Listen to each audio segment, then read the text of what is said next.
Welcome to everyone, wherever you are in the world. We've been having two sessions on this project called Tapestry. And this first talk by Lyla Mehta introduces the whole project. And then that is followed by two case studies from within it, from two of the patches, as we call them. One is Kutch, the Ran of Kutch area of Gujarat. And then the second one is on the edges of Mumbai, the megacity, where it looks at the Koli fisher people and how they are being affected in relation to urban expansion, climate change, and other pressures on their lives. And so those are the two main stories. And then after this one finishes, with a break, we will have another session, which is on the Sundarbans. And that session actually looks at the Sundarbans from both the Indian side in West Bengal and in Bangladesh. So this is the people living on the fringes of the beautiful forest. And it's one of the rare chances that has come up to try to link the two parts of that forest across the two countries. So it's called Sundarbans Without Boundaries. So welcome to everyone. I will not say very much about the speakers because these days it's so easy to look up people on the internet to see more of their background. So I will just introduce the speakers and not give anything really of their background. But to begin with, it's my pleasure to introduce Lyla Mehta, who is the principal investigator for the project, who is going to introduce the overall basis of the project itself. And she is representing a very large group of people who are spread out across the world. We have researchers in Japan, Bangladesh, India, Norway, and Britain. So it's quite difficult for us to get a meeting all at the same time, but we do manage it. And so I would like to introduce Lyla, who's going to speak for the whole team in her introduction. Thank you, Lyla. Thank you very, very much, Terry. And a big thank you to my colleagues in ICAD, Mahmouda, Tasveer, Salim, and others, Shababa, for this amazing conference. I'm very delighted to represent Tapestry here today. And this is such an innovative format. So may we, well done to Gobeshona. So as Terry said, I'm providing the overarching approach of our project and also the introduction to these two sessions. Tapestry stands for Transformation as Praxis, exploring socially just and transdisciplinary pathways to sustainability in marginal environments. It is part of the Transformations to Sustainability program with many, many funders. So the ISC, Belmont, Norface, plus research councils in several countries, the SRC in the UK, RCN Norway, GST, as well as the ISC. And as Terry said, it's a collaboration across 5 countries, UK, Bangladesh, India, Japan, Norway. And what's very beautiful is that we're not just academic, but we also have non-academic partners. So it's very transdisciplinary as well as interdisciplinary. We're in our 2nd year, but we virtually lost 1 year due to the pandemic. And hopefully we'll be able to get back to the field at some point. Next slide, please. So our starting point is that, next slide, please. Thank you. Climate shock stresses such as cyclones, droughts, changing rainfall patterns are some of the uncertainties that planners, resource managers, and local people in the South and the North are confronted with all the time. And while there's lots of evidence now, especially at the macro level, about climate change and uncertainty, it's very difficult to capture at the local level. And these uncertainties and the impacts of climate change also intersect with uneven drivers of capitalist expansion, with processes of change, and all these threaten people's well-being as well as sense of place and identity. And these exacerbate the vulnerabilities of marginal people. By climate uncertainty, we refer to the inability to predict the scale, intensity, and impact of climate change on human and natural environments. And uncertainties in climate change projections are very high, especially when combined with local drivers of change, economic and political. They make the local impacts difficult to predict. But what we find is that usually these issues are conceptualized from above but they don't really take on board local rhythms, local understandings, especially that of marginalized people. And this is very much in sync with the aims of the Gobeshona conference, which also talks about the fact that adaptation generally tends to be conceptualized from the top. It's very top down, and it does not really look at local perspectives. Our starting point, as I said, is uncertainty. And it's a situation largely is where we don't know what we don't know. And it's characterized by indeterminacies, where not much is known about the probabilities about a particular set of outcomes. Unlike risk, they cannot be grasped and calculated. But usually, despite all these limitations, we still have a sort of domination of quantitative assessments based on probabilities, and they remain at the heart of how uncertainty is understood in science and policy domains. So I guess what we're trying to do in this project is to flip that lens, because a lot of this managerialist control of uncertainty tends to increase the vulnerabilities of the poor. And this is something that we'll highlight in the presentations to follow, looking at Kutch and Bombay. So our starting point is that this theorization from above may little to do with how women and men, poor, rich, urban, poor, peri-urban, live with and understand and cope with these different uncertainties. And it's framed very much differently by different actors, but uncertainty can also be politicized in different ways. And our starting point is that while these uncertainties can create anxiety for the future, and we see that in the pandemic, they're also controlled in certain ways, they're politicized. We are asking whether uncertainty can be an opportunity for transformation, because very much we're aware that incremental approaches such as mainstreaming adaptation are insufficient, and therefore we need far more fundamental systemic transformation and change. And while there's been a lot on the focus on transformation, there's very little to actually look at what transformation means from below, especially in marginal environments characterized by high levels of uncertainty. So this is sort of what we want to do in this project. If we go to the next slide, please.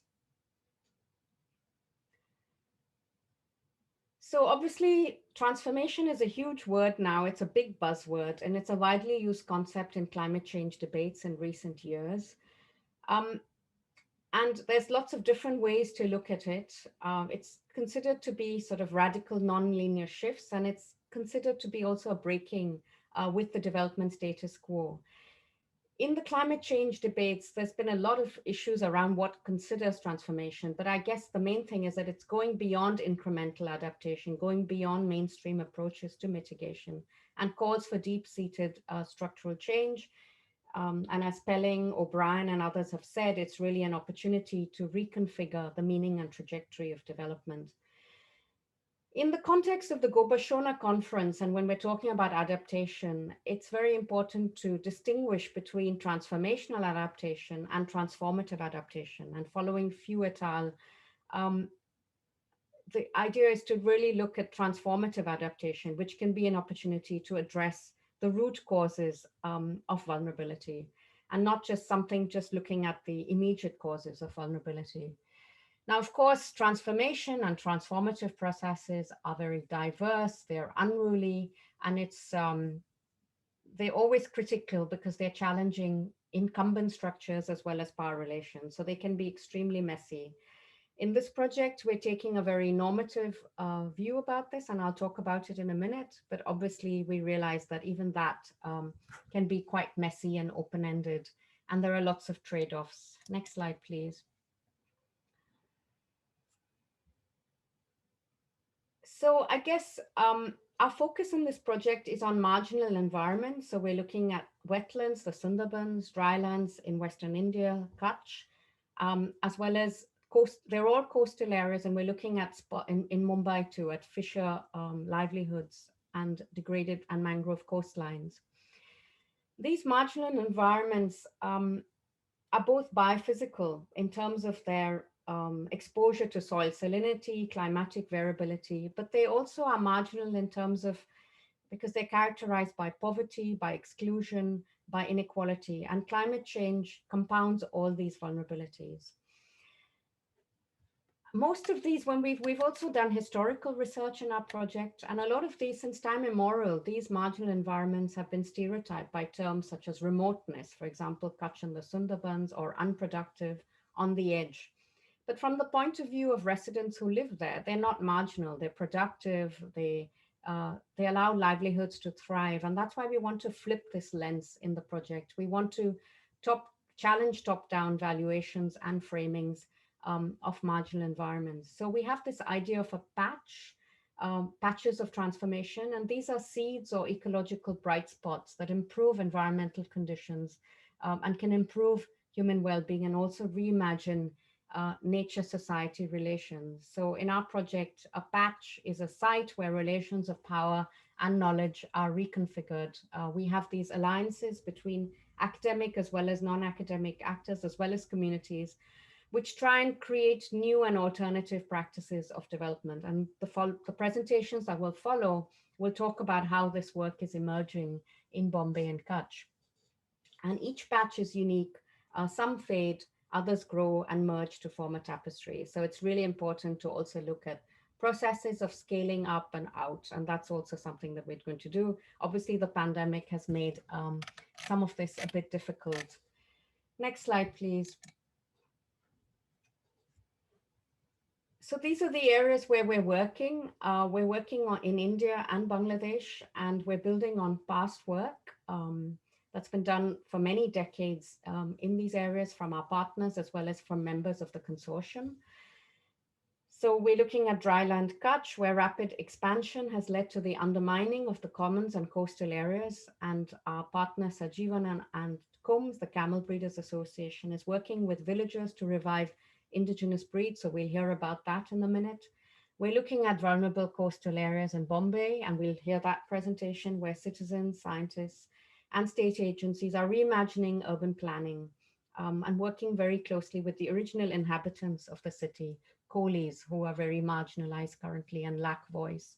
So Bombay 61, our partner, as well as Hans from NIWA, will talk about that in a minute. And in the next session, we're looking at the Sundarbans as a whole in India and Bangladesh, and looking at collaborative efforts between CSOs and local people to look at livelihoods that focus on agriculture and biodiversity. Next slide, please. So what's critical in our project is this idea of transformation as praxis, very much looking at a bottom-up process of critiquing existing social arrangements and a search for alternatives. Our focus is very much on local people's agency and bottom-up change. So what's critical here are these alliances, transformative alliances between hybrid actors, so local communities, NGOs, scientists, as well as some state agencies that are building on local people's own understandings and plural perspectives of what transformation entails. And I said what's very critical is also to reframe this marginality, to reframe the official perspectives of marginality of these environments. So co-design and co-production are critical to this approach. But of course, we realize that there are challenges, and I'll talk about that in a minute. And it's also critical that we're doing cross-learning across and beyond the patches. Next slide, please. So in terms of our approach, as I said, we are normative, and we're trying to look at epistemic, environmental, social, and gender justice. So looking at the root causes of vulnerability arising from these climate uncertainties. But of course, as you'd ask any person at the level, in a village or in a city affected by climate change, this is one of many of their issues. So climate change intersects with industrialization, with urban expansion, with neoliberal forces. So we're trying to look at all these processes. So we're not just studying change, but we want to be part of change. So we're looking at things in a transdisciplinary manner, in terms of sharing and learning. And of course, we have to be very attentive to issues of power as well as the politics of knowledge, and also challenge some of these negative framings. We'll hear about that in a minute in terms of the negative stereotypes around pastoralism and how we're trying to address that, negative perceptions of wastelands, etc. And a lot of our focus is on looking at livelihood practices and also trying to create alternative livelihood practices through co-productive alliances. Next slide, please.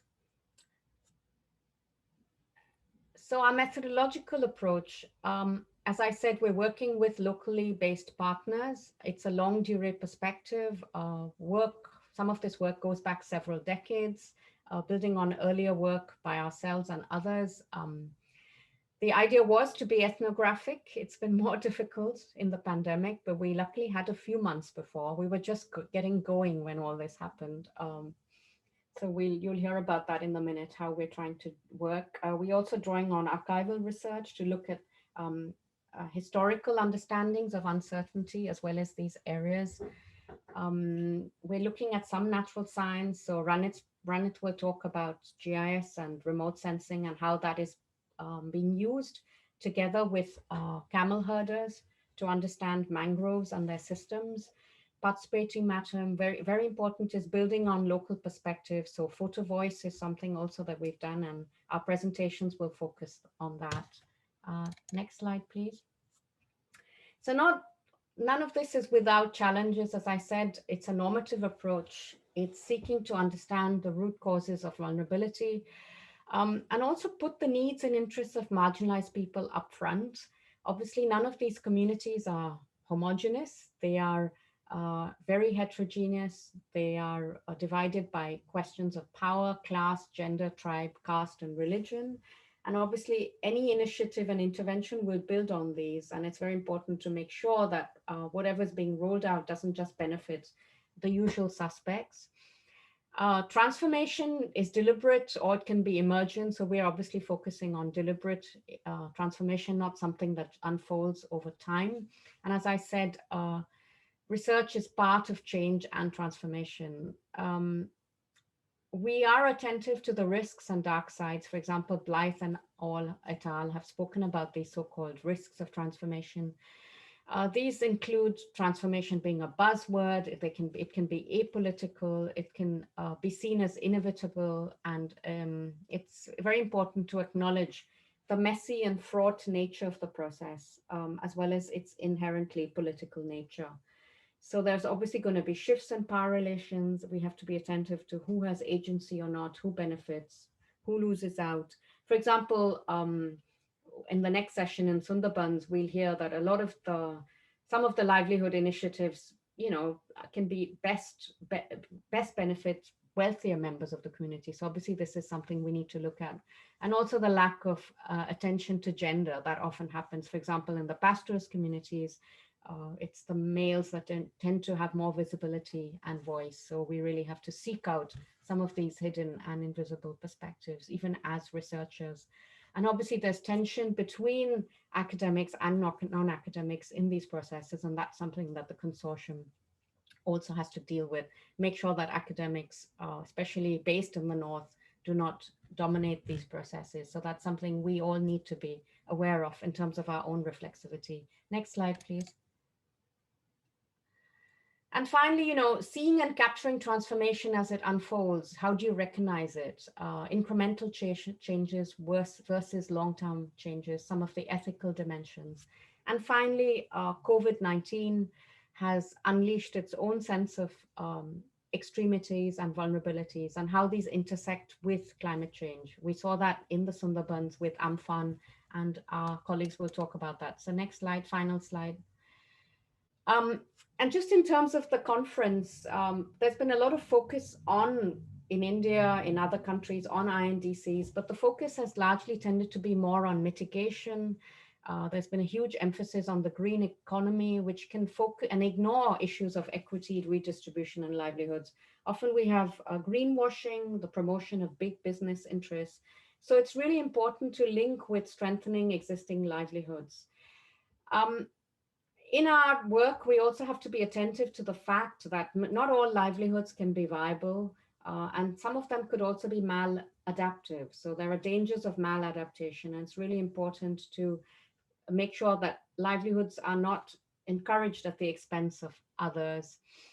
Clearly, in our work, it's emerged that governments have largely ignored local knowledges, experiences, experiments, and alliances. So this is where we want to come in as Tapestry. And adaptation choices really need to draw on multiple perspectives, alliances, and place-based knowledge in order to address skewed power relations and enable transformation from below to happen. Thank you.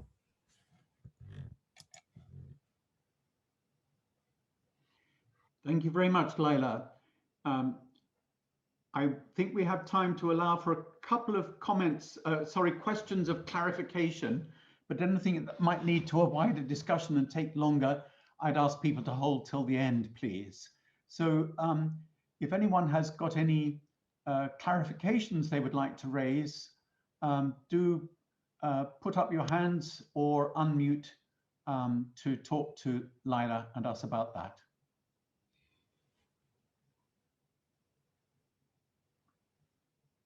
Okay, nothing immediately. So let me hand over to the second presentation. I just see that Kazi had turned on his camera, so I don't know if that meant that he wanted to say something. Kazi, can you clarify that?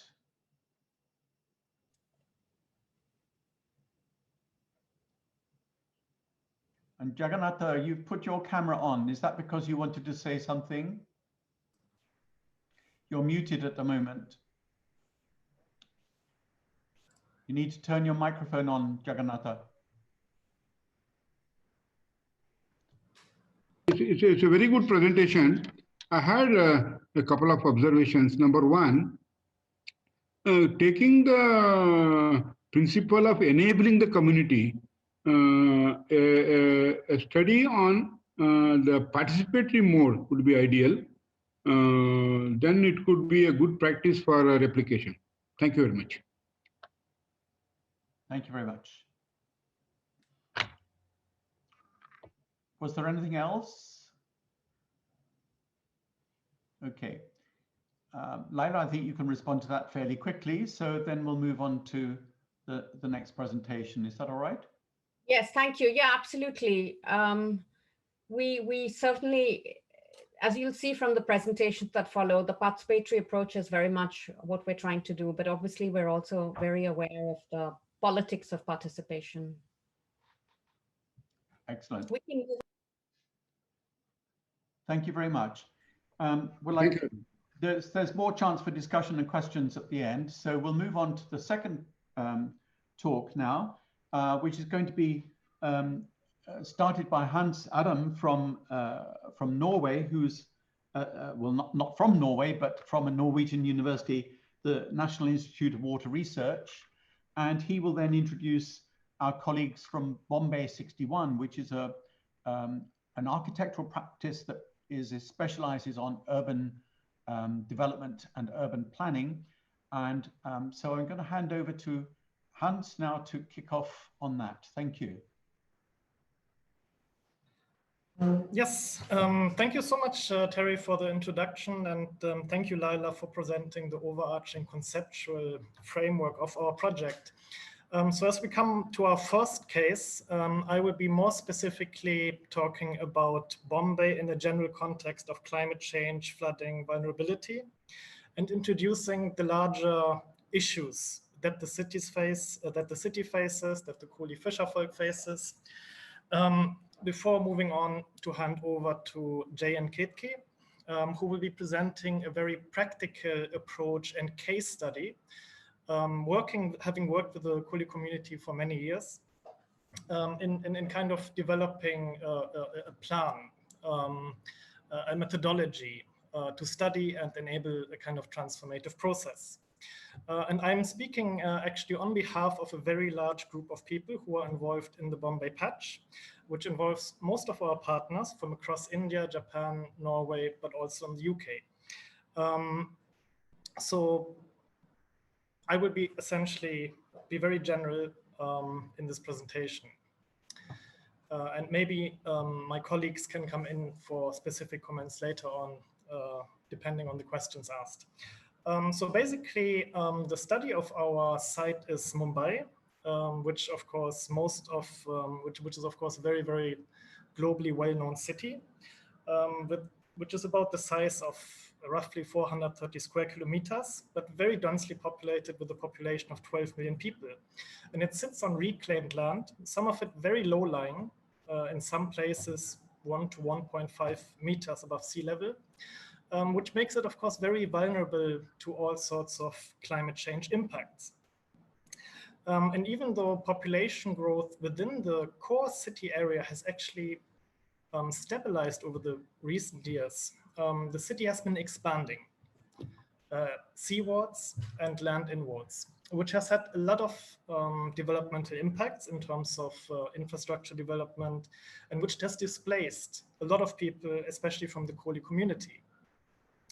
And this kind of combination of factors of being a very densely populated coastal area, having a very high population density in the central areas, and essentially not allowing any natural percolation for heavy rainfalls to move into the sea, has made it one of the most vulnerable cities, most vulnerable cities compared to facing climate change in the world.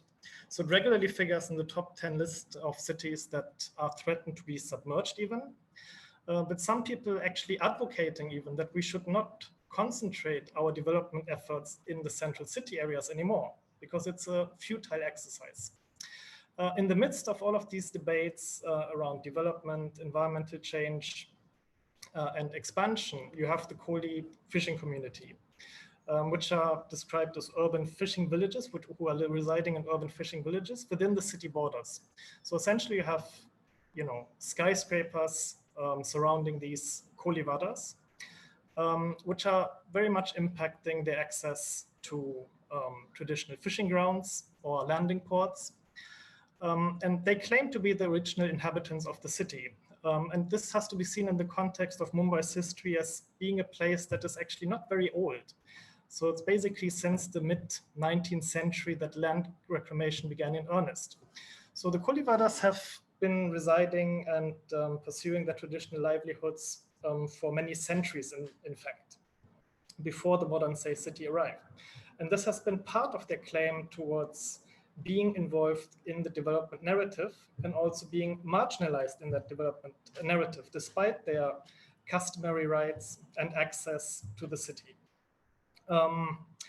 And since their livelihood depends on coastal spaces, and it is these coastal spaces that are centers for contestation around large-scale infrastructure projects, for instance, with the Coastal Road Zone project coming up, with all sorts of infrastructure project being constructed from statues to residential towers, they're feeling pushed and they're marginalized.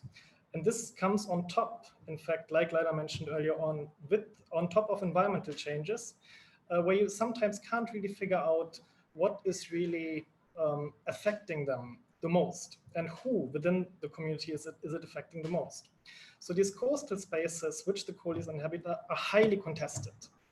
And the mangroves are one example around which this contestation is also playing out. Since most of the Koli community fishers are small-scale artisanal fishers, mangroves play a very important role as spawning grounds for fish and also as a protective buffer against rough weather and sea level rises. But for instance, these mangrove areas have also been cut down. They have been captured by developers, taken over for all sorts of different purposes besides their ecological value and their cultural value to the Koli communities. So this is the larger context of the mangroves, the Koli fishers, climate change and urban development within which our research is taking place.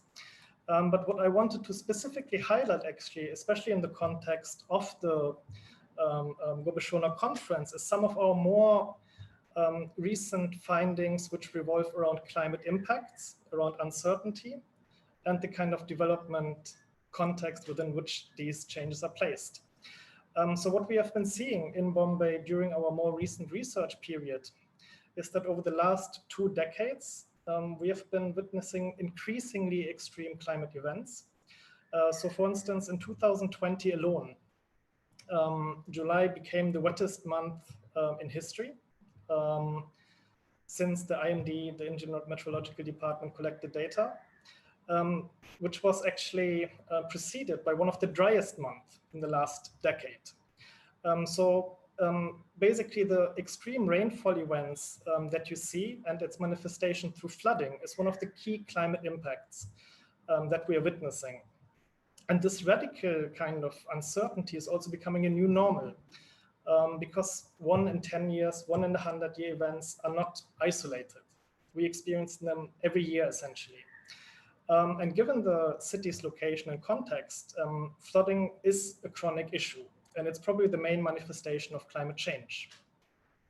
At the same time, the response strategies from the state have not really adapted or responded to this kind of new normal. And they still rely on very established discourses of structural measures, which means construction of seawalls, which means construction of, or essentially taming some of the drainage channels, building giant pump machines to pump out excess water into the sea, which have been very unsuccessful in most parts in stemming this kind of climate threat. But when we look at the sources and factors that generate flooding, of course, it's not just rainfall. Rainfall has always been there. It has been also a regular uncertainty in a way. But right now, what we are witnessing is that the rainfall is out of bounds. And beyond the rainfall, it is, of course, these kind of development interventions that have cut down and reduced natural percolation areas like mangroves, a build-up space that does not allow for water to essentially be removed. And it is also being seen actually in the development discourse in Bombay as an opportunity to develop high-value property developments. And what does that mean? So essentially along the main drainage channel of the city, what a lot of advocates of a certain climate change adaptation discourse are saying that we have to remove all the informal settlements across along the Miti River and replace it with certain, let's say, natural green areas. But what in the reality, of course, happens is that these green areas, or the ones people are being removed, they're being captured for other types of property developments because it's such central and valuable areas. So the vision of transformation within the mainstream discourse of Bombay's political economy is that it's something very exclusionary, very unequal, because even though poorer or more marginalized people, including the Koli fisher folk, are the least responsible for causing climate change, have the least carbon footprint, and also probably have the least claim to resources in terms of land in Bombay, they're being pushed out. And this kind of inequity and this kind of division between different types of scientists, different types of development planners, and ordinary people requires very different kind of dialogues, including actually within the scientific field, where there's a lot of knowledge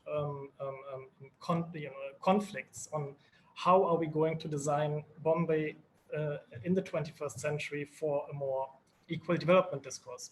So what we simply advocate and what we find is that uncertainty should be addressed through a governance lens. It should not be tamed through the same structural measures that have been part of the history of addressing floods. And there should be more attention paid towards the kind of management of coastal zones, especially when it comes around infrastructure projects where there's a competition for space between Koli fishers and state authorities and development actors. And this is basically... I'm sorry to interrupt. We need to move on fairly soon to Ketaki and Jai.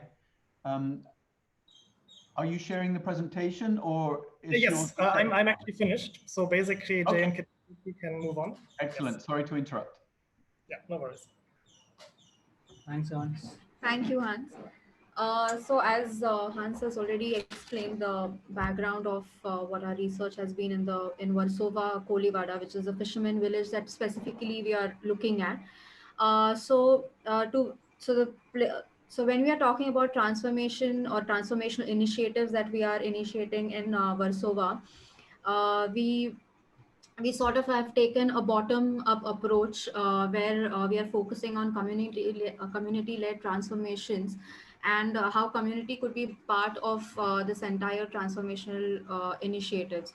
So so we have categorized our research into 4 themes, where we said that, first theme is where we plan a structural, technical, and institutional transformation, and how we make that transformation more participatory, and we adopt a process where we implement these projects or initiatives which are transformational, and then we scale it up, where we involve where we go to an urban planning stage, where we involve the government authorities and other experts and other actors into this, along with the community. So it becomes truly community-led transformation, and it is scaled up, and eventually we can scale it out.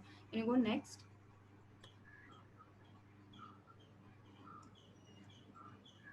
So the first theme is where we were looking at community engagement, and we conducted certain workshops to understand the issues. Can we go next, please? So this was one workshop that we organized, which was the Ideation Workshop, which was primarily focusing on what are the issues or concerns regarding the community, their livelihoods, the uncertainties that they are facing with respect to climate change and other urbanization that is happening, or the urban development which is hampering. So so we conducted certain participatory exercises to understand these. Next, please. So there were certain emerging concerns that came up, which involved cleaning of the creek, or restoring fishing as a livelihood, or can there be some alternative livelihoods? And these were our entry points, where we started considering as to what transformations could be developed or initiated to resolve these issues. And this workshop also focused on coming up with solutions through community, through their ideas. That's exactly why we called it Ideation Workshop. And those ideas were used for our next workshop. Next, please. So we formed a local community, we formed a local committee, and which overlooks these initiatives and development of these initiatives, where we are again rethinking the power structure. Next. So we also so based on these initiatives that we had, the ideas that we had got in the ideation workshop, we did a interactive booth in the Koli seafood festival, where larger citizen audience comes in, so that we have more of a dialogue with a larger audience, rather than just the community that we are looking at, which is the fishermen community, but also involve the rest of the city, so that we have a better engagement in the initiatives. Next, please. So the second part is focusing on participatory mapping. So again, it is more of a community led, which is again, because of the pandemic, got delayed, but we'll be looking at scientific mapping, and also use local knowledge skills to map the existing natural resources, because they are the people who have the best knowledge of these natural resources. Next, please. So which will involve mapping of the larger water system, because the Versova Kolivara is much smaller part of this larger network, but the dependency on this network is very high. So mapping of this water network becomes important. Next, please. So mapping the water system, and also mapping the degradation of water system is what we are also looking at. Next, please. Then what is the depletion of mangrove cover that has happened over a period of time, which also becomes very crucial, considering the relationship of the coastal community with them.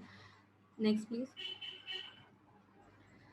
Again, these are some maps which are showing the mangrove covers and which patches exist as of now, and how we are trying to map how they have been depleting over a period of time, where we see some few square kilometers of depletion. Next, please. So based on the workshops that we conducted before, we came up with 3 initiatives which were transformative, which were initiated by the community, which were pitched in by the community, and which we are trying to work out with the local committee at this moment. One is a net filter system where we could actually use net filters in the water bodies to collect the waste, and then recycling the waste could become an alternative economy. And we thought that, you know, these initiatives, because they will be implemented by the local community, they will be much more empowering for the community. And then then we can have a master plan. We can devise a master plan for the entire water network, that is, or the natural resources that this community is dependent on. And that could be done again in a participatory approach, and which could be put forth to the government for further implementation. Next, please. So these are few drawings of the net filter system that we have been talking about. Next, please. This is again the local youth has been participating in experimenting these initiatives. Next, please. Some more experiments that we did. Next, please. So possibilities of putting, where could the experiment could be carried out and where the interventions could be put. Next, please. And the last theme is where we are looking at, could you go next again? Sorry. Yeah. So the last part is where we are also looking at mapping of the mangroves, because as we discussed earlier, how mangroves are very important for the fisheries livelihood, and also at the same time they are depleting and getting degraded over a period of time. So this was an initiative to involve the local youth and overall citizens from schools and institutions, where we use GIS as a platform to represent this depletion. So next, please. So we are looking at co-production of knowledge for mangrove conservation, where we are thinking of some open source of the crowdsourcing the data. Could you go next again? Sorry. Yeah, so we are looking at an open source software for data collection, where there could be an app which can be downloaded by people, and they could geotag mangrove cover, and this could be used as a platform to crowdsource a large database on the mangrove covers in the city, and which could be used by the experts to understand how the mangroves could be conserved eventually. So this is another initiative that we have been looking at, which is at an institutional front, but community-led. Could you go next? Yeah. So, so the local participants come into close contact with the mangroves and the governance, and become useful participants in this process, is what our idea of doing all these initiatives was. Thank you. I think we're done with that's it. That's about it. Thank you. Thank you so much, Ketaki. That's great. Thank you. We have time for a couple of clarification questions. If anyone would like to either raise your hand or unmute your microphone so that we can see. Okay, I'm there again. Hello. Yes, Jagannatha, go ahead. Let me compliment for a wonderful work. There are two observations I would like to make. This is regarding during the pandemic, India was very fortunate to have pandemic rules of 1890s made into a disaster management rule. So with this background, what I want to refer to, there is a disaster management plan for each district, for the whole country. You are doing such wonderful work. Don't you think that there has to be some sort of a validation or considerations for this formal disaster management plan, which is in India for all the districts? So that gives us so much of a, so to say, some sort of a converging or going together with the formal, systems capabilities, so that your task of enabling the community will be much more enhanced. Thank you for that Jagannatha. Yeah. I'm going to leave that till the end of the end discussion, because that opens up a very big set of issues, and the project is not designed to look at the issue of COVID. It can look at floods in particular, but so I'm going to request that you allow me to delay that until the end, because it's potentially a much bigger discussion. Thank you, Terry. Around disaster management. Thank you. Are there any other clarifications for now before we move on? All right, well, in that case, I would like to call on the final presentation. I think that's being led by Ranit, and Ranit is there nodding that he's ready, and we have the slides coming up. So Ranit, please talk to us about the camel herders and Kutch. Thank you. Thank you, Terry. And a very good evening to everyone from Kyoto. So I'll be presenting on behalf of all the names that you see here and all the organizations who have been listed out, especially our non-academic partners who are Sahajivan, KUMS. KUMS is the local partner, who are the Association of Camel Herders or Camel Pastoralists in Kutch and others. So as Lyla has already laid the foundation of the project, I guess what I'll be presenting in this next 15 minutes is on this particular case study on Kutch. Kutch is a very interesting case in itself because of its diversity, because of the years of marginalization that has happened. Not it's been politically marginalized, there has been like naturally marginalization because of different kind of events that has been happening, that this area is exposed to. But along with it, the sudden development changes that has happened in this area, especially after 2001 earthquake, Gujarat earthquake. Many of you would know that there was a big earthquake in this area, which had a huge impact, and that brought in a series of changes in that area, and how the local pastoralists who were the original people of this area, how are they trying to cope up?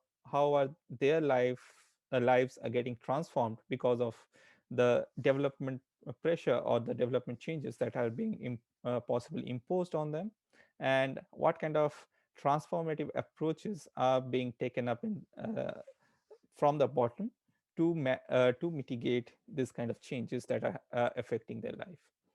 So if I can move to the next slide, please. The next slide, please. So as I said, Kutch is a land of contrasting diversities. Kutch originated from this word, Sanskrit word meaning tortoise, but it also means, can you please go back? Yep, thank you. So Kutch also means area of dry, alternatively dry and wet. And that's what the nature of Kutch is. Kutch has this 4 different areas. If you look at the pictures on the right, you can see you have the grassland or the bunny area. You have the more hilly terrain. Then you have the desert, which is Run of Kutch. Many of you might have heard, and those who have also read The Love Across Salt Desert might recollect. And then the coastal Kutch, which is where our focus of this study is, and where the mangroves are, and the whole biodiversity that is thriving around this mangroves. But along with it, Kutch also has been exposed, or Kutch has this multi-hazard profile. And I guess there were some questions earlier on how the disaster plays an important role. So Kutch has been exposed to series of droughts, and it's on an average, it is said that every 3 years Kutch experiences a drought period.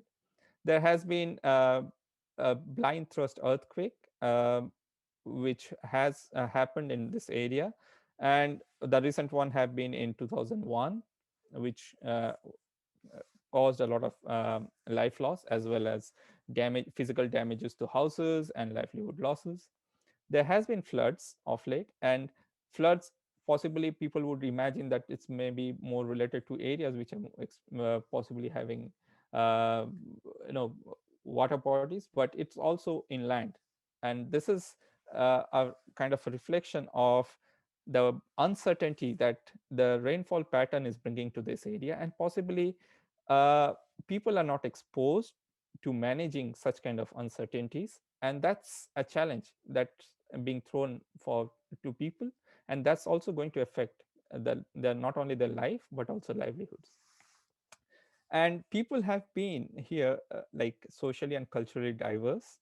And here when I talk about the pastoralist, you will there are three main pastoralist communities, Sama, Chat, and Rabaris. And they and they have been culturally diverse, but they also are interconnected in their through their livelihood and lifestyle, which I'll talk in a minute.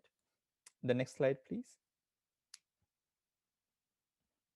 So when I talk about the pastoralists, their lives, especially in the coastal area, possibly their lives depend more revolve around the mangroves, and the mangroves again is and their lives depend mainly on the mangroves as well as the camels. And here for this study, we are yeah, thank you. So for this study, we are focusing mainly on the Kharai camel breed, which is an endangered breed, uh, and these breed is very. I'm sure many of you, when we talk about camels, would imagine camels in the backdrop of a desert. But this breed of camels can actually swim, and that's what makes it unique. And their life is dependent on the mangroves, because and again the communities, the Jat communities or the Ravari, who are the herders or of this specific breed, also their lives are dependent on mangrove. So you see mangrove as a common overlap, and which connects the camels and also the local community. And as I've said earlier, that the industrial development had been happening in Kutch from, I guess, late 1980s, but it has paced up after the Gujarat earthquake in 2001. And that has also thrown open new opportunities, and which has become a challenge also for the traditional livelihoods. And that had an implication on the possibly the traditional livelihoods like camel herding, where people would like to look at the other more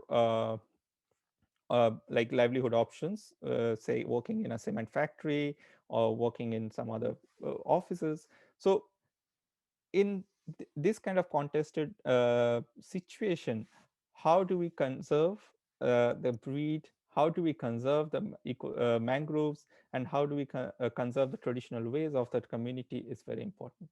And that's what our research is trying to focus on. And in doing all this, how do we manage the uncertainties of the climate change that is being thrown at this in this situation? And for this study, we are focusing on two villages, which is Mohari and Bhangori Bandh. These two villages are very important for this area, specifically because that's where most of the mangroves are situated, and that's where the community livelihood and also the camel herding is happening. And here, there has been a set of developments where the movement across the mangroves have been controlled, especially because of the location of this area. It's very close to the international border, and also there has been certain kind of set of control movements because of uh, the forest department putting on restrictions, and which I'll come later on when I discuss about the specific issues that we're discussing as a part of this research. So the next slide, please.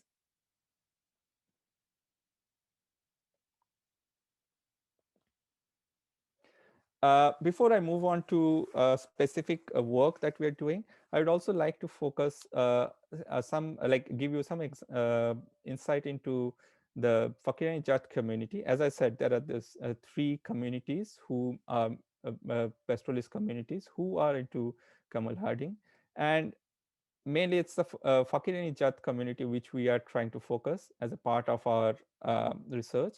And uh, the Rabaris and the Jats, they have been into this relation for a long time through camel herding, where the Rabaris were mostly the owners and Jats were the herders who were supporting the Rabaris. But that relation has been changing.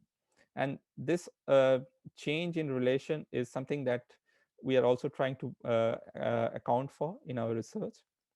And along with it, the synergy between the mangroves, Kharai camels, and Maldharis. Maldharis are basically the camel herders, or the whom we are trying to study. And what we have noticed in discussion with the camel on the Jat communities or the camel herders in this area is possibly there has been a decline in the number of camels. Say what we when we went to field and we were having these interviews with the camel with the pastoralist community, they said that possibly 10 years back, there were 400 to 500 camels in our village, one of the specific village. But then now we have 100 odd camels left. And that kind of an, people might be shifting their livelihood. People might be tending to take up more new opportunities. People are getting into migration, but what happens to the camels? And that's something that we were trying to understand. And as we talk to the people there, what we also understand is the promise of camel herding that they want to keep, that they want to continue if it becomes more of a dairy business, which can become an incentive to change the camels, which were part of their cultural asset, to become economic asset for them. And this is something which again links it back to the available resources, which is mangroves, because for the camels to thrive, there has to be enough mangroves to support their living and fodder. So all these aspects are interlinked, and as a part of this study, we are trying to understand these interlinkages and also try to co-produce the local knowledge that can be beneficial to this research. The next slide, please. So here we, as a part of this research in Kutch, what we are trying to do is specifically three points: that how these initiatives are co-produced, and we are trying to bring understand from the examples that are coming up, where it's like bottom up examples, where it's more of a collective effort to see how this transformative approaches can make a difference, can change the status quo. Then how this knowledge is co-produced through all these initiatives, whether and how the traditional ecological knowledge can be brought in, can be proven scientifically, and then it can feed into the policy, the government policies, and how that can bring the local community at a more kind of have more access to the policies, and how this milk and mangroves are linked to the Karai pastoralist communities, which possibly I'll not talk much about in today's presentation, but we can discuss it later in the discussion session. The next slide, please. So as I said, like the mangroves, the Maldharis, which is the community, the camels, the Mal, are interconnected, and the climate change also is another factor which makes this kind of cycle complete. And if you see here, like if I talk about the camels and the mangroves, there is a grazing pressure on the camels because of the camels feeding on the mangroves. The camels and the community have the linkage of cultural continuity, and their the present interest in looking at the milk initiative, and also looking at camel as a livelihood option. The climate and the community are linked to with the uncertainty that the climate change is bringing to the life and livelihood of the community. And again, also to the mangroves, how the change in land use and land cover is happening. And within this, there has been this policies like forest right acts, the usage, the changes, the controls the government are putting. So all these are forming a complicated, complex system that we are trying to understand, and how all these complex systems are being managed from from a bottom-up approach through uh, the milk initiative, as well as how the mangrove ecosystem can be sustained, which can actually sustain the milk initiative, is what we are trying to understand in this situation. The next slide, please. So uh, specifically for this area, there we are for the mangrove or growth optimization study, we are focusing on this three different narratives from three different stakeholders. And one of them is, say, from the forest department, which says when the camels feed on the mangroves, they destroy it. While the pastoralists, with their long association with camels and their understanding of the natural environment and ecosystem, they say that the mangroves grow when the camel graze on it. And we also looked into certain previous studies, and which says that possibly both of them are correct. And the mangroves grow to a certain extent, which is optimized by the grazing pressure. But beyond it, possibly they do not. So there is a need for triangulation. There is a need to draw the line that, okay, where is that? What is that threshold beyond which it doesn't grow, or what is that threshold below which it actually grows? So our effort here is to understand that threshold, and that's, I think, is a very important aspect where we bring in the local knowledge and try to prove it scientifically, to understand and give it back as a co-produced knowledge to the community, as well as it can feed into the policies to kind of reduce such kind of generalization and marginalization. The next one, please. The next slide, please. So as a part of this research, we have two objectives of impact, to study the impact of the grazing pressure and anthropogenic pressure on the growth of mangroves, and what factors affect the growth of mangroves, whether it's the climate change, disasters, because this area has been exposed to cyclones, earthquake, and other such droughts and other such events. So, and the methodological approach what we are taking here is to be site specific and observe them over a period of a year, like 4 times in a year, bring in GIS and remote sensing and participatory mapping together to understand more micro level data.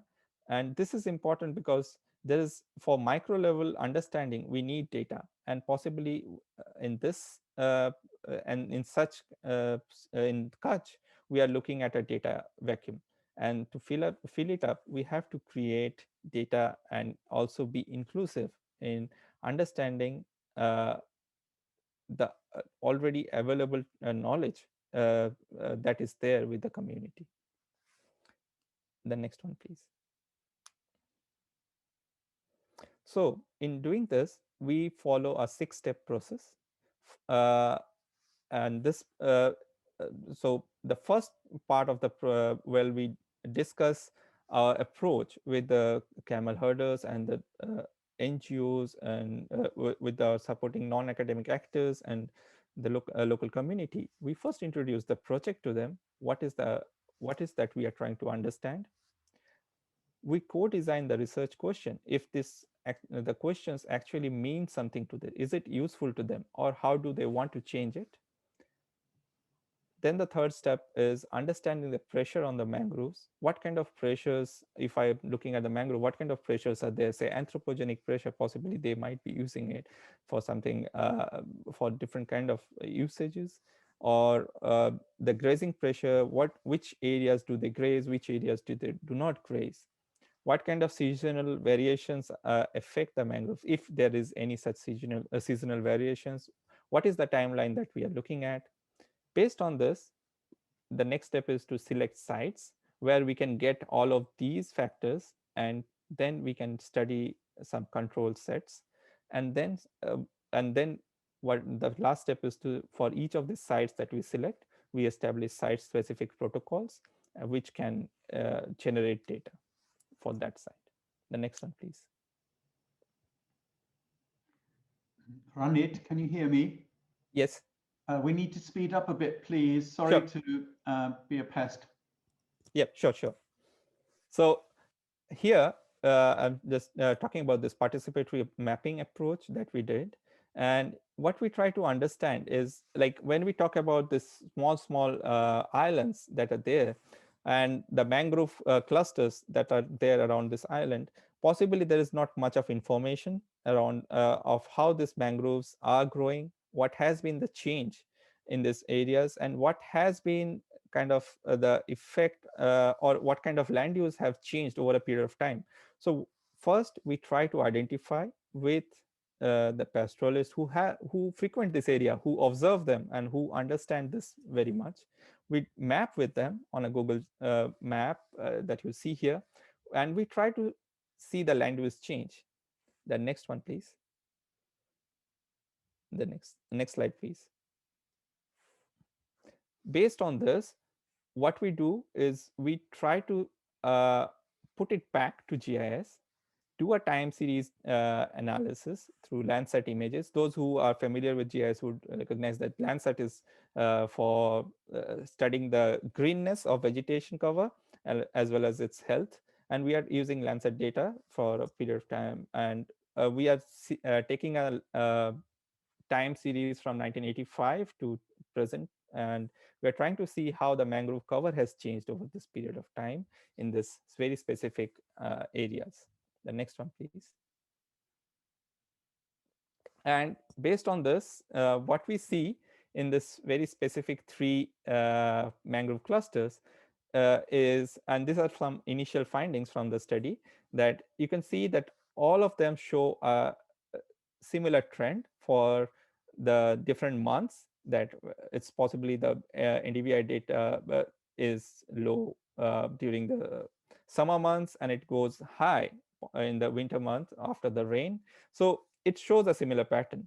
But if you compare the yearly variation, you would see that again it shows a similar pattern. All the three clusters show a similar pattern, but possibly if you look at Tharai chair more closely, you will see there has been a certain smaller differences if you compare with Pathar chair and Bari chair in the yearly growth, that there has been some smaller changes, kind of hooks around that area around 2010 to present. And we need to do more ground truth and talk to the local people to understand why possibly there has been this change, what is those reasons. So this is where we bring in the local knowledge, try to understand that how this changes up, and this is a continuous process of bringing in the local knowledge and trying to understand how these things are changing over a period of time, and this at a micro level. The next slide, please. And so these are some of the initial findings, as I have already shared. And what we want to do forward, especially for this study, is to see that how other sources like extreme events, mangrove utilization, changing in grazing pressure, and regulations have also played an important part in possibly the slight changes that we are seeing over on the from 1985 to present. And these are some issues that we can only triangulate once we go and do interviews with the local people and also with other stakeholders who are very involved in day-to-day activities with the mangroves. The next one, please. The next slide, please. And along with it, as I've shared, so we are doing controlled sites where we are trying to identify that if within this control sites, the kind of change in the mangrove health and the mangrove cover matches what we are seeing in general over a period of time in this area. And this can actually give us an understanding of how the mangrove health and the mangroves growth optimization is happening, and how that growth optimization is influenced by the camel grazing in these areas. The next one, please. So some of the challenges in doing this that we face is the need for long-term engagement with local community, and this is a real challenge, especially in the present COVID situation. Seasonal monitoring is essential, and at times, so we have to be there essentially on ground. Then micro level data gaps, as I have already shared, and then COVID, of course, has disrupted our field work, and I guess that is a big issue as of now, to how to monitor the mangrove health. This is, I'll just briefly touch upon this, the importance of the other initiatives. And here, I guess the important point is the local alliance that we are trying to bring in as a partner to this initiative, and how we look at the importance, how we connect the mangroves and the milk initiative, because as I said, that once if we say that the milk initiative is successful, of course the number of camels will grow, and if the number of camels will grow, they will exert more grazing pressure on the mangroves. So how does this relation work as a transformative approach is something that we are trying to understand on a time scale. So with that, this is my last slide. So here, what our preliminary findings and possible next steps is to look at how the local perceptions around the land use change and the microclimate are required to understand in the intersection of the uncertainty, and how such uncertainties are actually evolving into new livelihood practices, as I have shared, that possibly people are moving into changing the cultural asset into like an economic asset through this milk initiative. Evolving relationship between the camel and the pastoralist, and how people are going back to camels and trying to see that how that, and if that can actually become an kind of an incentive for protecting the mangroves. And while doing this, how the voices from the bottom matters, how they can how we include them, and when we include them, we also have to be careful about how we are taking out our own biases, but also how we are being inclusive, and how we bring in the gender lens, so that there is a kind of we hear voices of everyone rather than hearing voices of only few. I guess this is the last slide. Yep. Thank you very much. Thank you so much, Ranit. An interesting part of the world, which I imagine that quite a lot of people don't know very much about. So very interesting to get that information and coverage from you. We have one question in the chat box, and we now have time for some open questions and discussion. And so it would be nice, do feel free to put them in the chat box if you prefer not to speak, but I'm quite happy if you want to raise your hand and speak, open your microphone, that would be fine as well. Let me start off with a question that came from Gabriella in the chat box. Gabriella, did you want to speak it, or do you want me to say it for you? Because there is one thing that's unclear in your question. I'll give your question, and then you can come in. Gabriella, please. Yes, if you can please address the question, and then I will clarify. I'm missing here what I exactly wrote. So Gabriella's question is, can you explain transformative versus transformational? So we only have half an hour to do that. Yes. And there was a bit that I don't understand. Is has it been explored in an indigenous context? I'm not sure what you mean by indigenous context?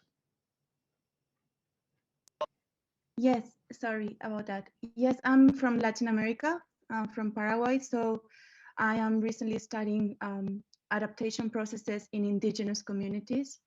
So we have 17 different types of families, which have 17 types different of livelihoods. And I was just looking, there is this narrative of adaptation and transformational adaptation that goes to involve indigenous communities in better agricultural practice. But the question is, what if their culture is not agricultural-based livelihood on the first place? They are hunters, they are collectors, they are different, they engage in different types of livelihoods. So by this narrative of adaptation and resilience in agriculture, especially in Latin America, what is happening is we are engaging these indigenous communities under this transformational adaptation.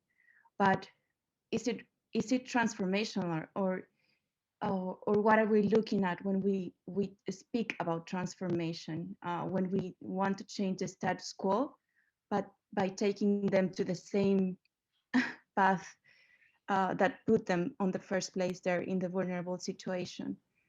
Okay. So for those who are not familiar with Latin America, I think by indigenous people you mean the pre-invasion peoples. Exactly. Many of them hunter-gatherers indicate. Yes. And I would think that in most of the context of Latin America, their main problem is not climate change. Their main problem is the invasion and the oppressive behavior of the states and other people towards them. Would that be valid? Well, in the context of Paraguay, they have been displaced into very high, like extremely high vulnerable places to flooding. Sure. And to wildfires, especially because of agricultural expansion. There is a lot of wildfire, illegal wildfire. Yeah. So in that context, I am like wondering, what do we speak when we speak about transformative? Is it a better approach to tackle the root causes of vulnerability? And how do we change the speech of transformational that is dangerous? Can I come in here, Terry? Sure, Lyla wants to come in. Yeah, thank you.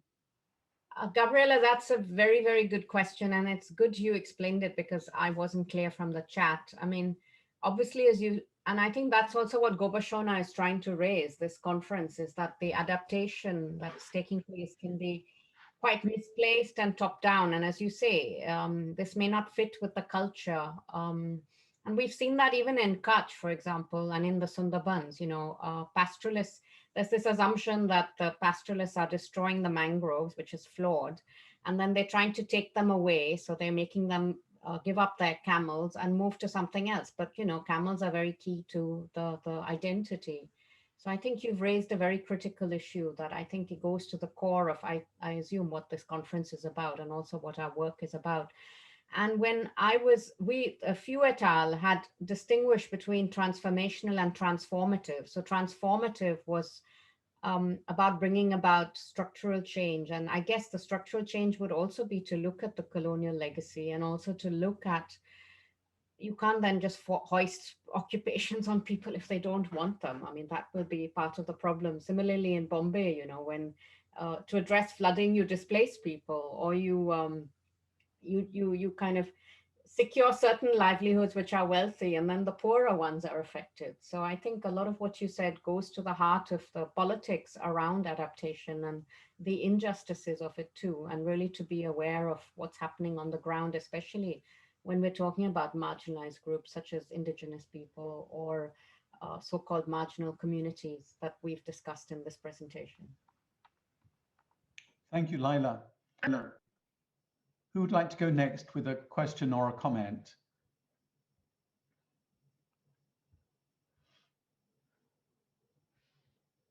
I have a question from Sina in the chat. Go ahead. Are you happy to speak your question, Sina? Yeah, sure. Yeah, yeah, I'd just like to say thanks a lot for great presentations. Really nice to listen to them and see them. Yeah, I just had a question for Ketaki. I thought that was a really interesting presentation from the Bombay case study, but I was just wondering whether you could elaborate a bit more about the issue of rights and access in terms of the Koli's access to mangroves and land and water resources and the process of demarcation. And if you could talk a little about how that links into the process of transformation and co-production. Thanks a lot. Hi, thank you, Sina. Uh, so you are, if I'm not wrong, if I'm not mistaken, you are asking about what is the relationship of the fishermen with the mangroves and how this is uh, linked to the demarcation process, right? Yes, yes.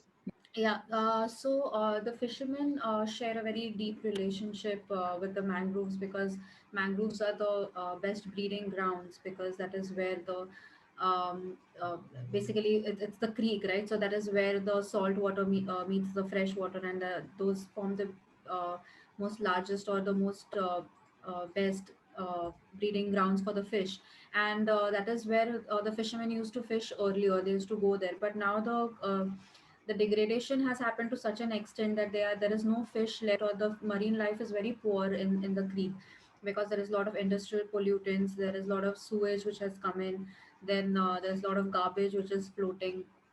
So there are multiple reasons why it is degraded, and eventually there is depletion of mangroves as well.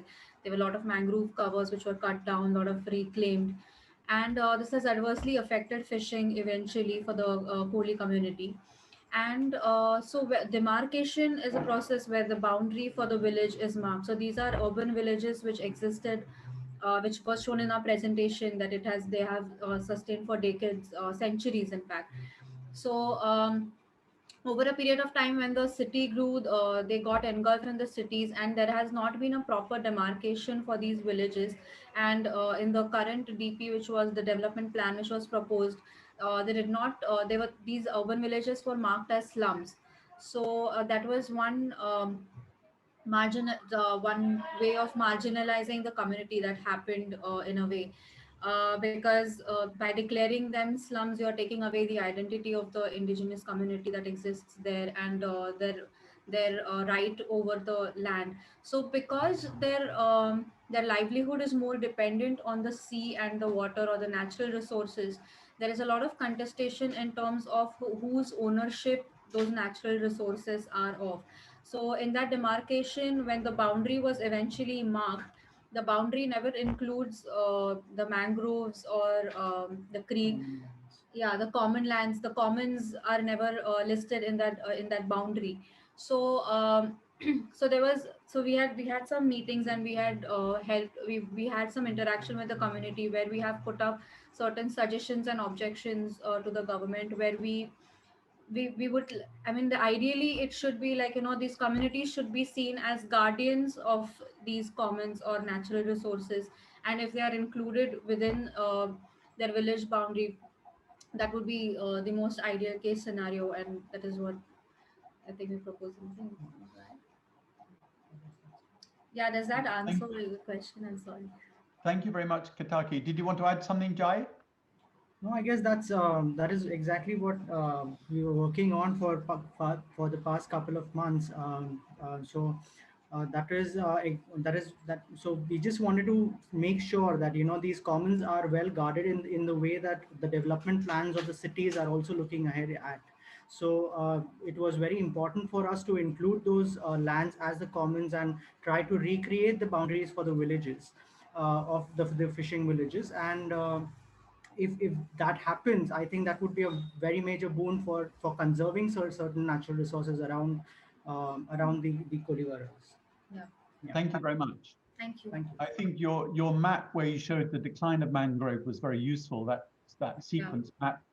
And if that could be animated, that would be a very, very useful resource to put it even in.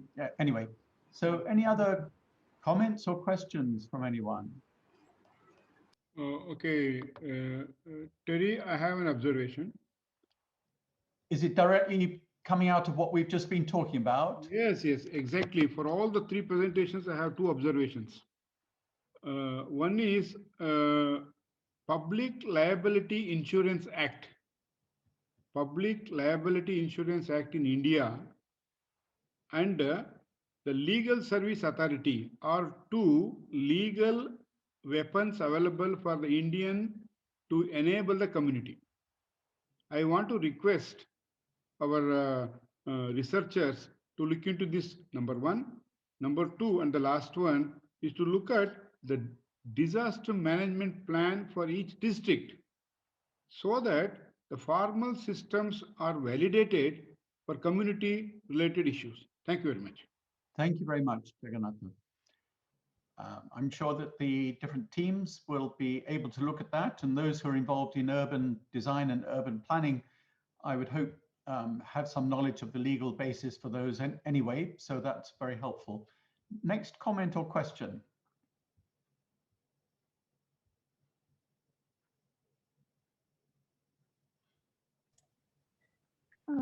If I may go, I'm interested in how the governance, how are you linking in this project the local with the big one through NGOs? Is it through a specific NGO?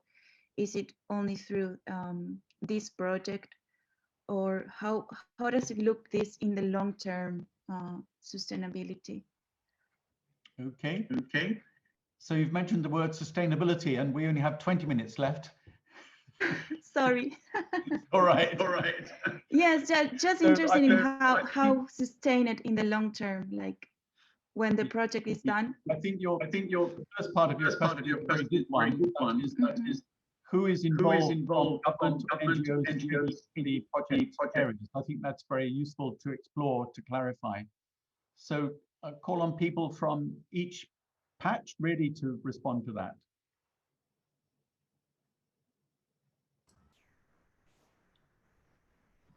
Hans, are you going to go on?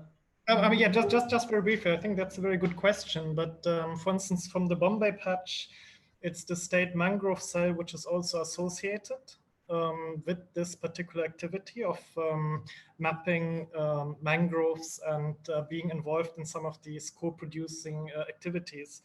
And I think that's also quite an important point when we think about the post-project period and when we are talking about this kind of transformation in practice, because one of the ideas behind us linking up with different segments of society, not just excluding the state per se, but also drawing essentially on sympathetic state actors as well, which have a certain type of participatory approach towards development activities in a specific zone. So this is essentially one of the key aspects of the project, and also with the Bombay patch, that we link up with NGOs, academic institutions, sympathetic state actors, and the people in a specific area. In this case, the Koli community. Thanks. Thank you. Somebody from Kutch, Rohit, or somebody else from the Kutch team? Yep, I can share how we are doing it in Kutch. So in Kutch, we also are involving the government entities, and it's just not the, like there are different government entities, and within the government, there are different departments. So like say, for example, we are talking to the district authority who is responsible for more or less the administrative boundaries within Kutch and the different aspects. But again, within the district authority, there are different departments. Like say, for example, I have also pointed out the forest department and the role that they play in controlling the access to the forest or the mangroves, and also other departments who are directly responsible for that. Then the other other entities, like as I said, it's very close to the international border. So the border security forces and other actors who are there from the government side also play a role in, and their relation with the local community, their what is their understanding of the mangroves, of the essentiality of the community having access to the mangroves is also very important in bringing this dialogue that we are trying to see, and at times possibly that would be very important to support.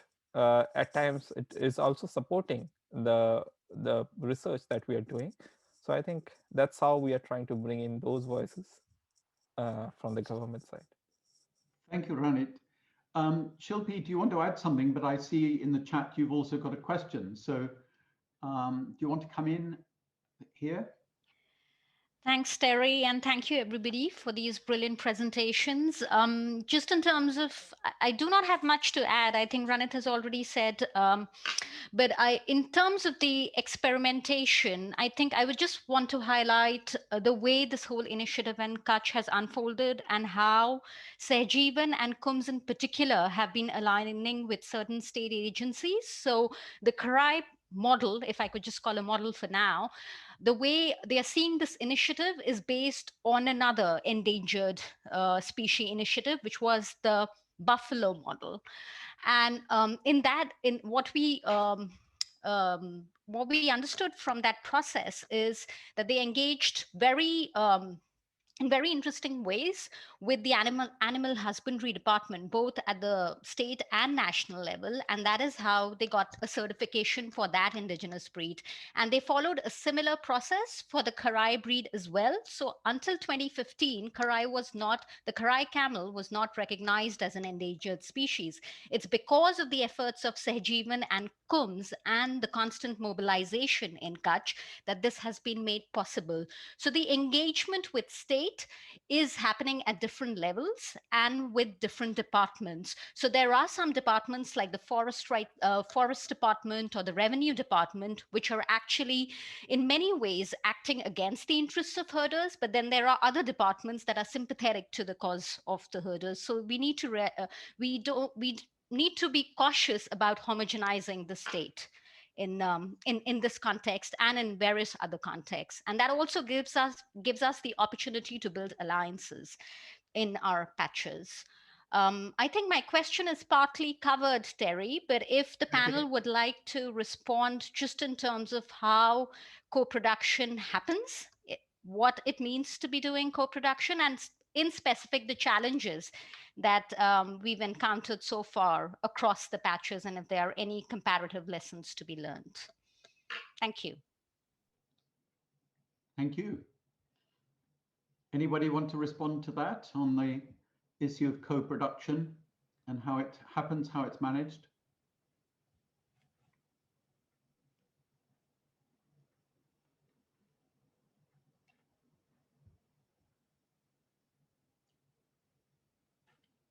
I can't hear anything. I don't know if anyone is trying to say anything. Lyla, you're unmuted. Were you trying to respond there?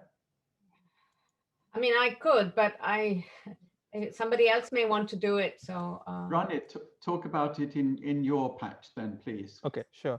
So possibly I'll just share how we have approached this co-production initiative in our patch. So possibly first thing that we need to do is bring all of us on the same level and say that we all are on a learning process. That's the, I think, first step. And that's where I guess people open up. And once you explain to them that this is the process that we are following, this is what we expect from you, and we would like to learn from you, I guess people are more open to share. And I think listening out to the stakeholders or partners is very important, where they should feel that their opinion is useful, is being considered. That's another step that we took in as a part of our co-production. And possibly some challenges in doing this is many a times within a certain group of people, some people are more vocal, while some people are not so vocal, or possibly they feel that there is there might be because of the power structure that is there within society. So they might not have that access to be more vocal. So how do you bring in their voices and also learn, because I guess everyone has knowledge, so how do you tap into those knowledge is very important as a part of the co-production. And that's actually a real challenge and something that has to be mitigated. There is no like way to write it on a paper, but possibly it's more of a practice that needs to be done based on the situation.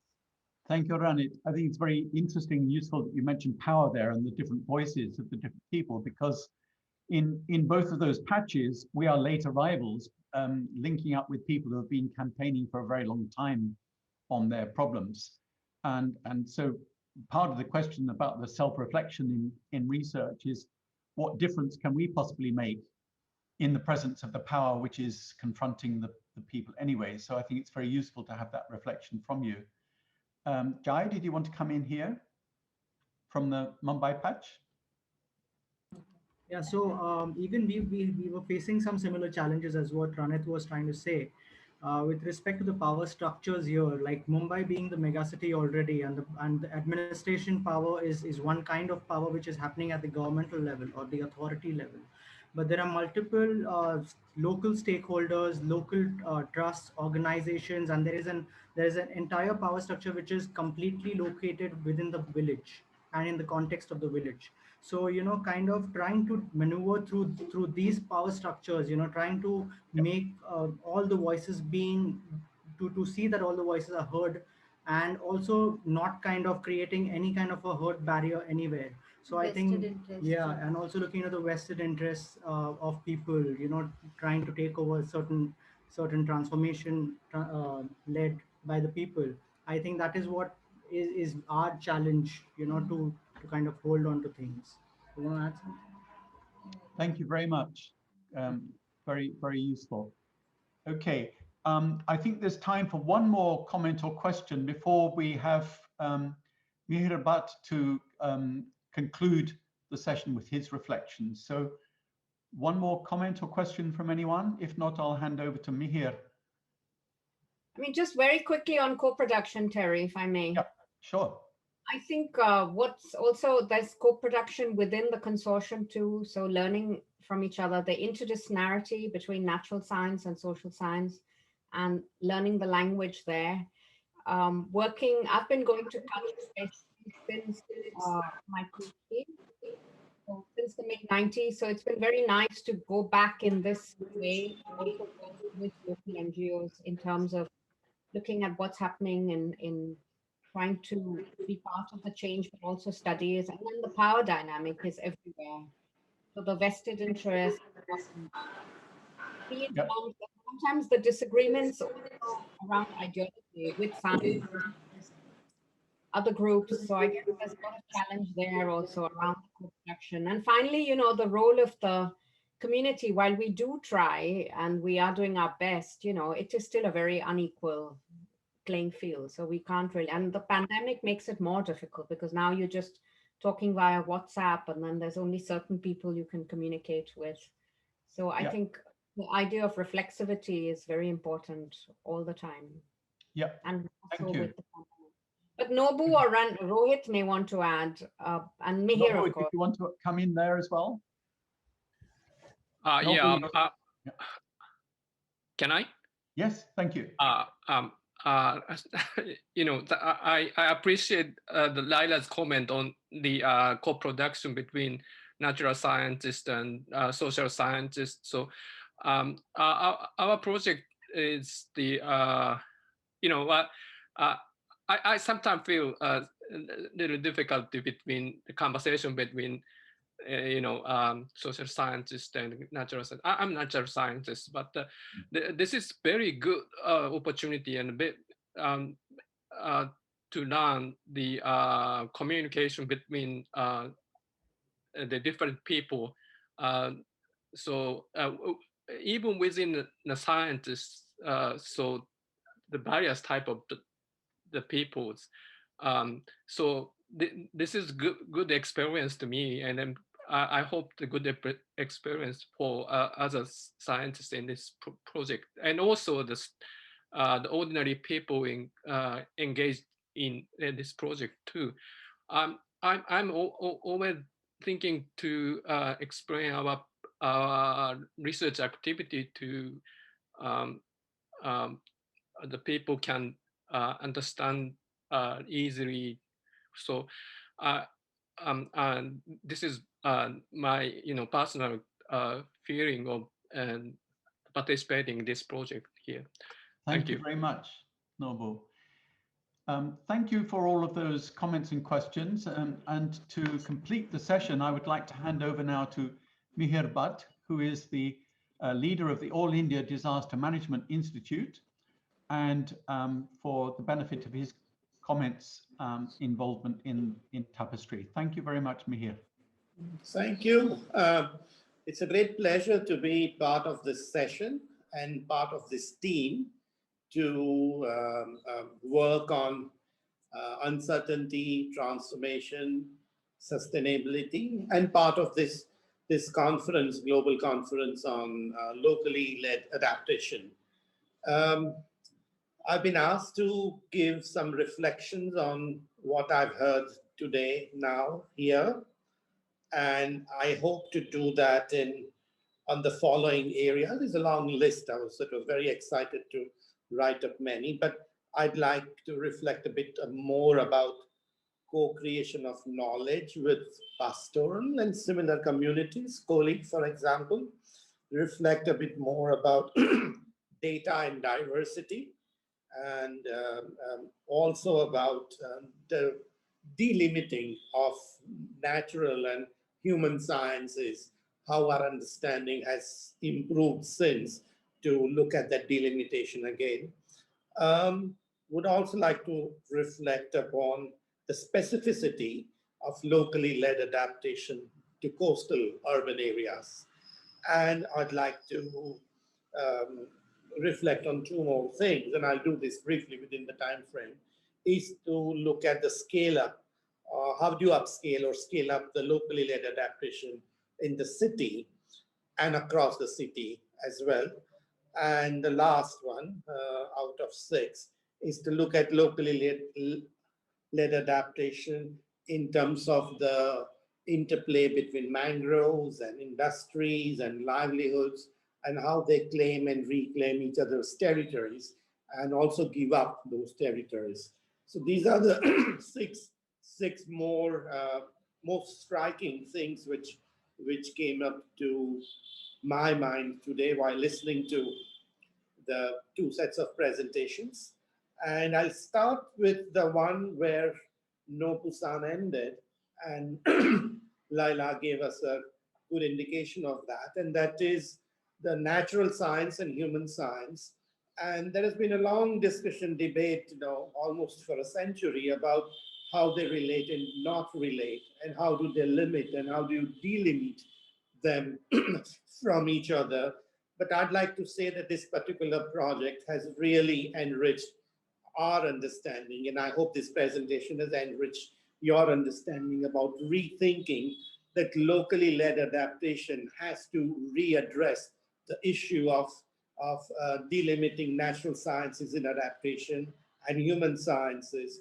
Take, for example, the use of GIS and PRA, with Jagannathji also underlined. Take, for example, the series of disasters on both locations in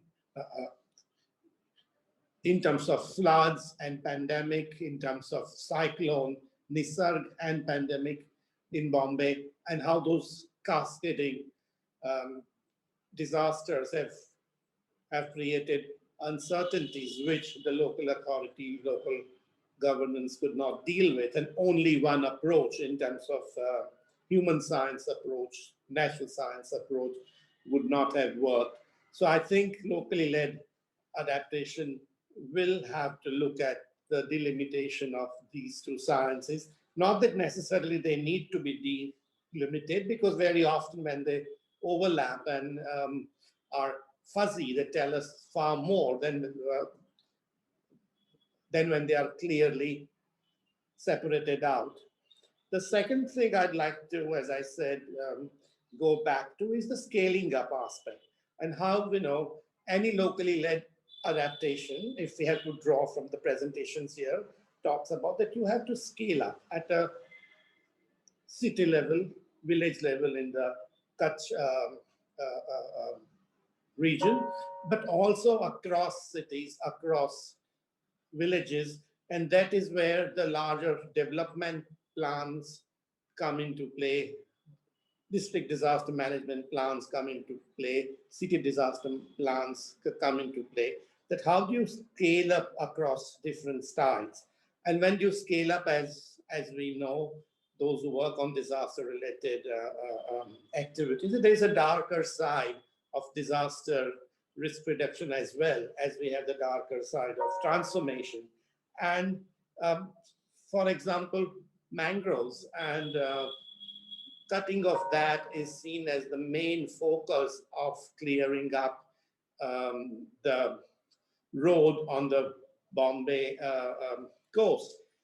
And also the plantation which is taking place is actually going from many varieties of mangoes to single type of mangrove plantation. And so that sort of darker side of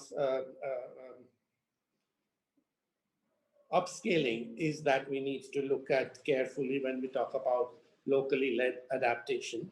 So that's the second reflection. The third reflection I'd like to bring to the locally led adaptation from this particular session is related to this interaction between the industrial activities and all that it represents, may it be Bombay, may it be Kutch, as well as the mangrove and all the sort of representation of that, such as forests, for example, and also the livelihoods of local people.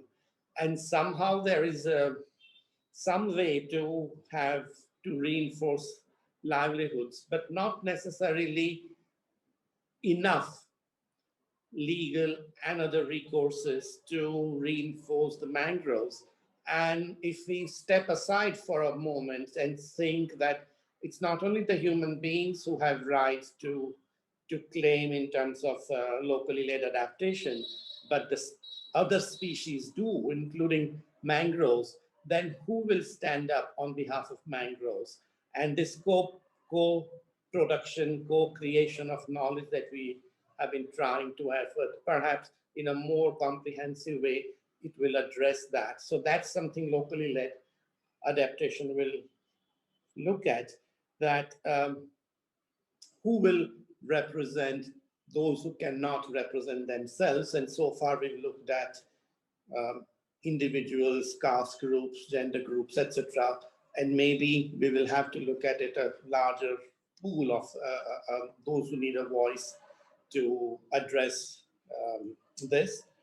Third reflection, fourth is from the Kutch patch, and Ranit and of course Shilpi, very much you've also added to that, this whole co-creation of knowledge, and you know how messy and political and it is, how it lacks the agency, especially women's leadership. And these are the issues we can very easily draw and use for locally led adaptation promotion. But we should also not forget the presence of local people's organizations such as KUMS, and Sajivan and Hundarshala, that unless there are large number of such civil society organizations, people's organizations locally available, the transformation and co-creation, co-production is not possible. So as a society, as an economy, we need to invest in them far more than we have done, and also give them more space, more freedom, more time to innovate, think differently. And that is not happening as much as it should. Perhaps it's happening in the other direction, in my opinion. We won't cover all, but maybe one more, and that the data and diversity aspect I'd very much like to address. And as you've seen, the project not only looks at textual data and numbers, the science in terms of GIS and other, but there's a lot of emphasis on the visual data, and may it be the photo voices that Shivaji Bhai and all the three parties are looking at, but also in terms of history, that how this place has changed over a long time, and to see the same environmentally marginal paths from a different points of view, and literally views, then it tells you far more about what is needed for the transformation. And that also applies to locally led adaptation, that it has to deal with the whole issue of data and diversity, because there are no more local you go, more diverse things become. Not only you have one type of camel, two types of camel, not one type of mangroves, so many types of mangroves. So that that diversity that increases as you go more and more local, and that's something locally led adaptation needs to address. So these are the reflections I have from today's presentation, and I'd like to go a bit beyond that to suggest an overarching reflection from this, and not so much for the project that is presented here, but to the whole endeavor to put locally led adaptation on in the mainstream, on the agenda. And I think we need to be a bit, and I'm trying to find a better word, but the word which comes to my mind is vulgarity. And I don't mean at all in terms of sort of, sexually explicit, or in terms of bad taste, or in terms of impolite, but I mean vulgarity in terms of something which is very common, something which is, just there without any judgment from anybody in terms of whether it is good or bad, it is attractive or not attractive, polite or not, it is well behaved or not.